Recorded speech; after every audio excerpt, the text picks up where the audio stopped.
For today's video guys, magpa-probinsya ta. Sila di ay. Ako ray tigkuan. Magpa-probinsya sila.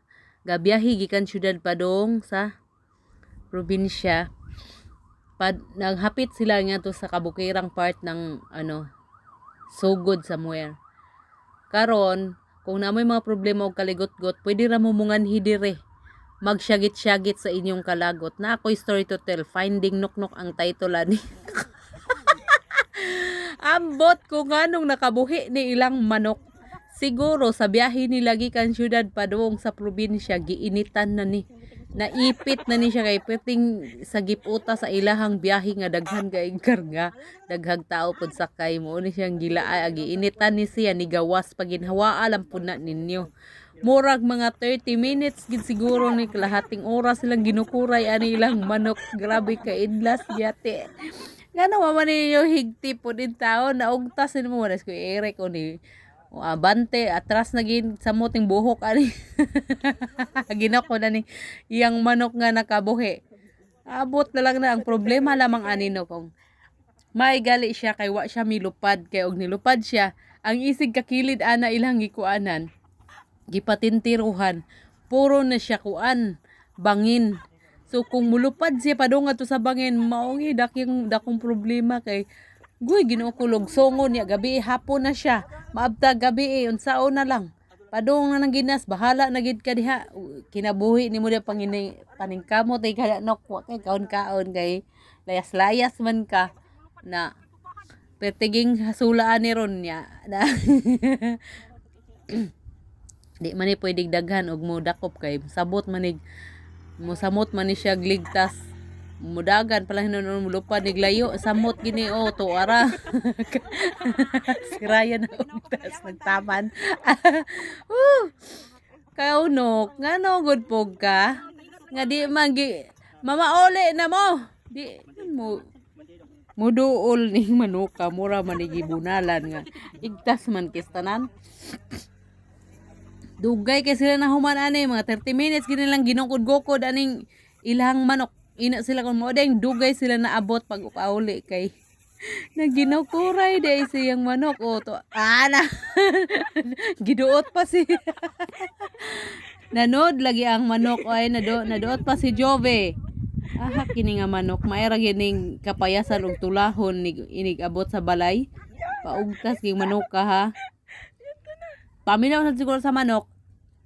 Since itari naman lang pug kunin nyo. Di pa pantuson puta mo ka. Pero ba yung gali, diri nga part is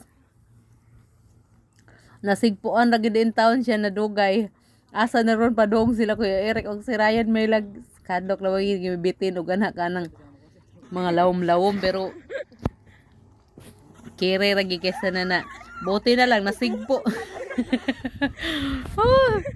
May na lang nasigpo naging antos ginukuray in town sa kasabutan mauna siya so padung na ta uli maulay na ta kanay bitaw og kadang ganahan gi ka kanang murag peaceful fresh air pwede ra jud kay kamusag ka dire pwede ra kay muanhi dire na apad sila manguha kag takyong katong takyong gitawag nila takyong takdong unsay tawag ana sa uban katugay shell nga mabuhi ra siya sa kahoy o naara siya diha mi nanguha pod atong last time pag uli nako kanang ngahoy mi nanguha pod mig takyong first time nakaari ni Pauli nakaari pa gid siya sa kuan kabundukan nga piso na lang ang pamasahe langit na pwede ba punuan ang sakay muna ipit-ipit yun ang atong mga tuhod yan dapita di ka pwede magduka-duka kay magduka ka basin ka. At least na lang naka-experience si Pauline o kuan joyride nga ipit-ipit ba. Ingon ana perme ang among biyahe day gikan padong sa kay kailangan puno-puno gyud kay sayang ang biyahe gikan ka syudad padong kuan walay sulod. Kas kay gasolina o day may nang puno-puno pod ana ra.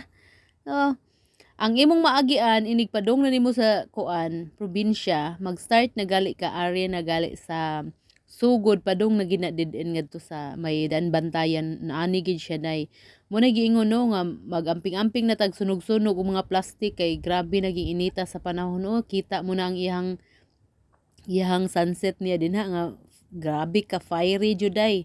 Perting inita gid aning pormaha gyud. Grabe na pulaha jud sa kaning kuan. Nagkainit El Nino is coming naman pod. So amping ang tanan labi na karon is Semana Santa na adyoy daghang kuan unta magamping ang tanan doble amping perti ka pulaha sa kuan oh mo nagiingon nga climate change is grabe na nga paglala. So mo nagiingon nga sa mga na-suffocate na sa city, mo biyahe ra mo og probinsya, mo nagiingon nga there is no place like home. Lami jud ang kuan gid life sa probinsya, presko ang hangin, lami og view, presko ang mga pagkaon.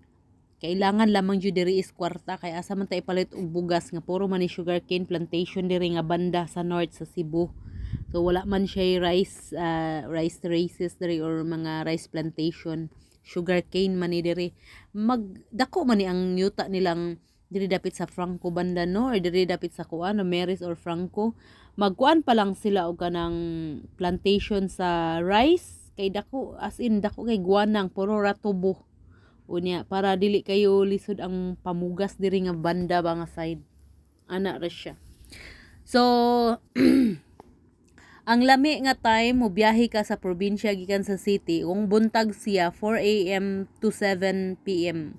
Like kung mag-start ka sa city 5 hours jud na or more ug adto sa daan bantayan murag naagid siya sa 6 to 7 hours ang biyahe. Murag ingon ana pero og private car makuha ra gid siya depende sa kakusgon ug depende sa traffic. Og buntag ka mag-start dito sa kuan kadlawon 4 AM wala pa kay na siya sakyanan so kung private car naara gid na sa 3 hours ang inyong biyahe kung kusog jud or wala jud siya traffic nga diretso jud like last time sa amoa mga 2 ka oras sa jud siya kapin kay diretso man siya wala joy stop kay walay traffic kay kadlawon man sa no. Og hapon naman 2 PM mag-start of course expect sumunay giingon nga ang kinabuhi sa syudad naa diri ang kwarta pero ang kalipay naa sa probinsya. Tinuod jud dibiya na. Anay, thank you. Okay, bye.